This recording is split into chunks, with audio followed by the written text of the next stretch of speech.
All right, lots to cover here. Obviously, the Senate making its way towards sending this back to the House through this Vote-A-Rama. But there's been some tension along the way too, right? Trump threatening to primary Tom Tillis after he voted against the bill, with Tillis then shortly announcing after that he wasn't seeking re-election.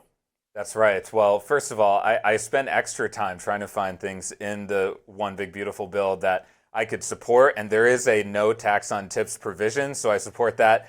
Outside of it, this is a complete monstrosity of a bill. The way that's going to increase the debt, as Senator Rand Paul and others have spoken to, I think is a huge problem.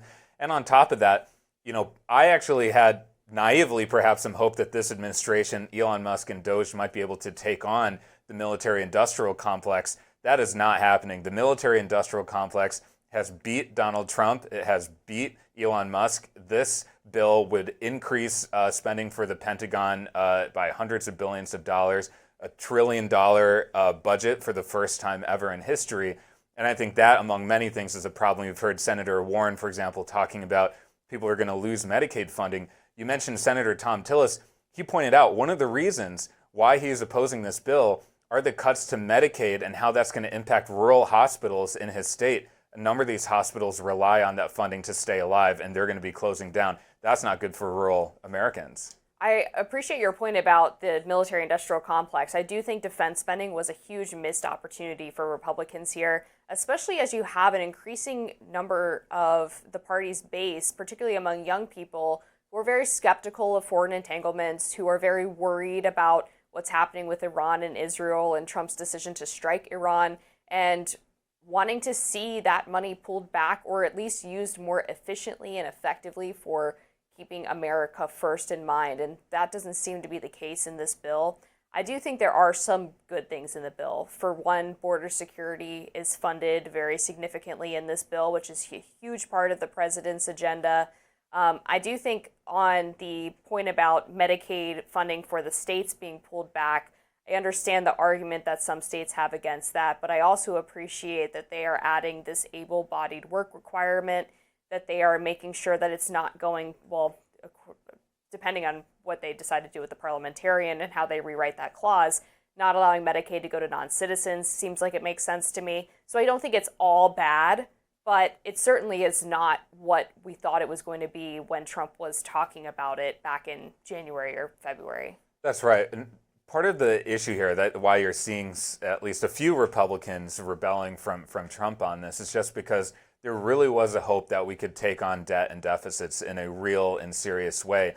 And I know there's been a lot of discussion about the CBO, the Congressional Budget Office, their projections. These bills are scored on a 10-year basis. Right. There are a lot of assumptions there. And I can actually sympathize with some of the critiques from the right on the CBO scoring. There are a lot of things that can happen. But if you look at how this bill is structured, the vast majority of the spending is in the first 5 years, and any potential savings are really going to be in the latter 5 years.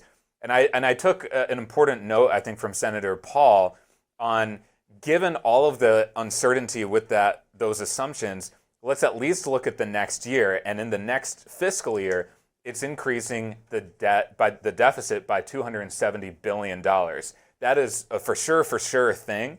And I think anyone who's a fiscal conservative can look at that and say, that's not good for our country. That's an important point that you make. Thomas Massey pointed out the same thing in an interview that I did with him on, I believe it was Thursday, where he talked about how he could get to a yes on the Big Beautiful Bill. And he had this exact same problem raised with the CBO scoring. It's on a 10-year window.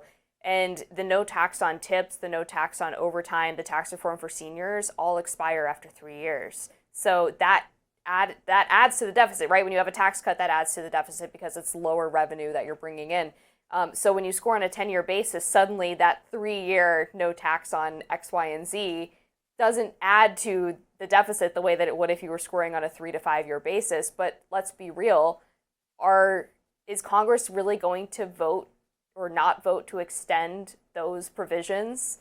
No, nobody wants to see a tax increase once those things are already enshrined into law. It's the same trick that they did with the Tax Cut and Jobs Act, which was that they made the corporate tax cut permanent while making the tax cuts for the middle class temporary, so that there would be more political pressure later on to get senators and congressmen to vote for that extension, while also making sure that the bill was technically deficit neutral. Yeah, well, once you have spending or tax cuts, it's very likely that those things are going to continue.